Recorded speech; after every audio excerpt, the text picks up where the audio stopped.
Yeah. Part 3, Smoking with Ken, hitting the Gandalf to those that been listening. If not, let's go ahead and light up. You know how I do my videos.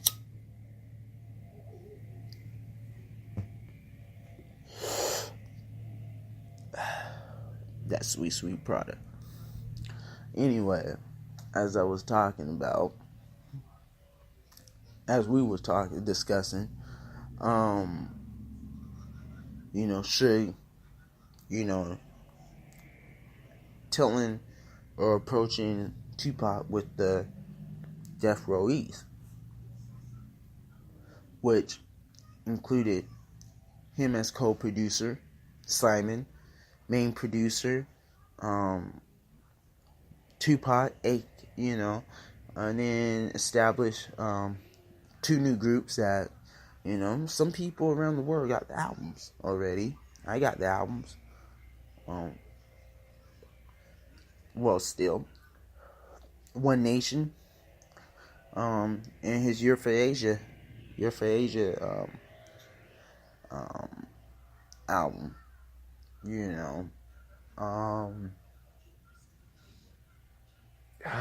This part hurts me to talk about. So, Suge, changed his name because as I discussed in the earlier video, Pac didn't own his name no more.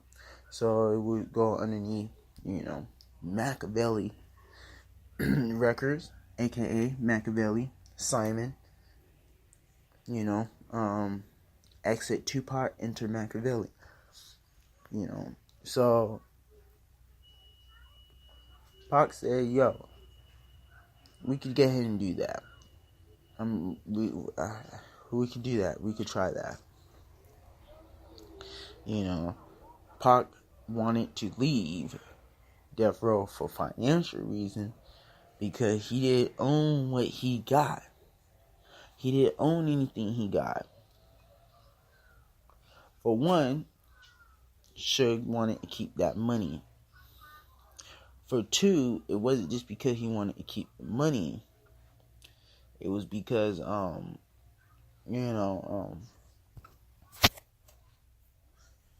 want to be second. He didn't want to be second. Suge did not want to be second. He wanted to be first. And we all know Tupac would have been number 1. But Suge did kill him.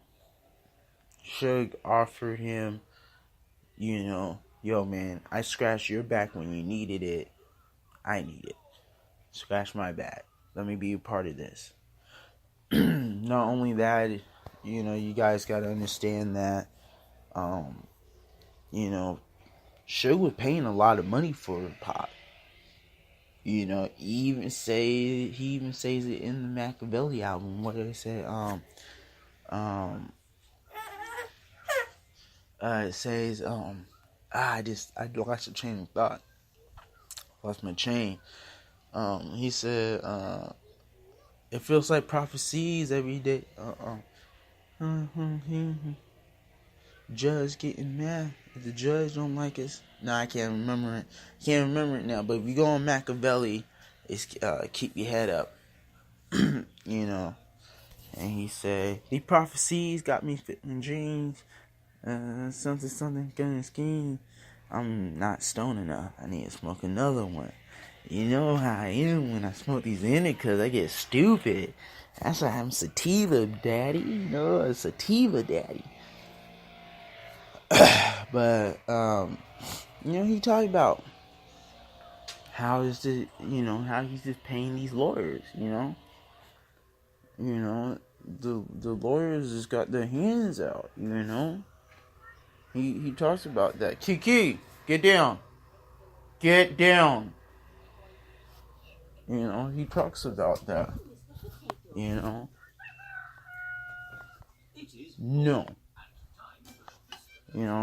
He talks about that. Pac was getting locked up a lot. He was paying a lot of money just for his legal fees alone. And Suge was there behind his back every way. So, when Pac hooked up with the Bloods and everything, you know, they already know who Orlando was. And, you know, probably a couple of days prior or something, you know, Orlando was running his lip. And then he also jacked the big homie's chain, you know, and all that. And the big homie was a little bitch because he got his chain jacked and was crying about it. Which, what I want to know, I want to hear from this guy. Because I hadn't seen a documentary from this nigga or nothing. I want to hear how he got his chain jacked. Because it seemed like after that, this nigga disappeared. Who got his chain jacked. If you guys understand what I'm saying. Now, I'm not too big on the Pac conspiracy. You know, Pac, rest in peace. But, who was this nigga that got his chain jacked? Because I can't remember. And then, what I also want to know is how this nigga got his chain jacked by his lip. By his own words. I want to hear, by his own words, how this fool got his shit jacked. Because that shit always been weird to me. But anyway, they go to Vegas. Suge should have never pressured him to go to Vegas. He should have never said, let's go to Vegas. He wanted to go see Mike Tyson. And Pac wanted to go see Mike Tyson too. But he did not want to go to Vegas because they was already getting death threats out in Vegas. From just random niggas. Everywhere they was getting death row death threats. If you go on Google, you just type it up, death row death threats, and they was going from everybody. You know, the JDL was sending death threats to Pac. You know, so you know the shit was real. Pac didn't really want to go out like that, you know, but he did. You know, bitch. So he goes, sees this nigga. Hits the fuck out this nigga. Hits the fuck out this nigga. Bust him down. They get him out. Alright. Now, I can understand. You're considered a high roller in your neighborhood. And you just got punched. Just basically just stole on by Tupac, aka Machiavelli the Don. You know,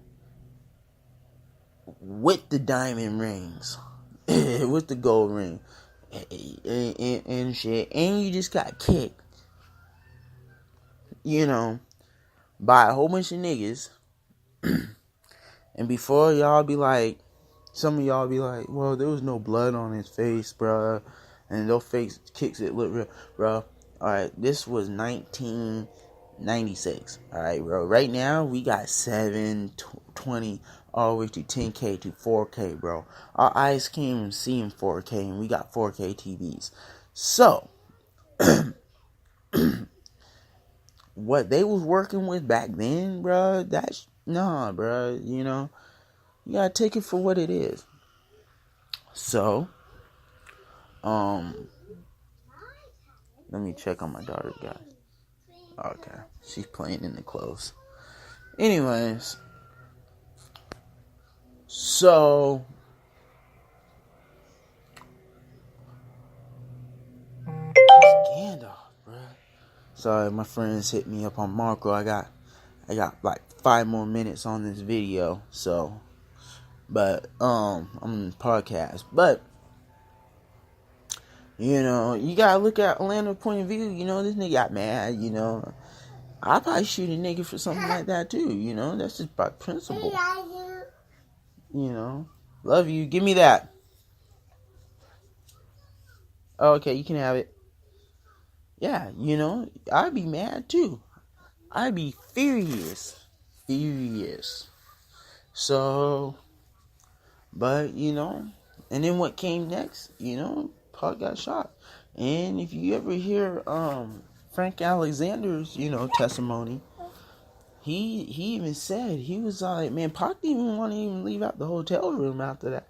That he went to the door and he went back to me, and then he moved back to the door and put his head on the door, and he moved back like he was gonna hesitate. And I said, yo, Pac, are we gonna go? And he said, yeah. Hello. And he dipped out. Hello. So, you know, he was all, so, you know, that tells you something right there. You know, and Pac, I mean, Suge's way too damn big. His ass way too damn big to be, you know, trying to dodge bullets if he set that up. You know, so.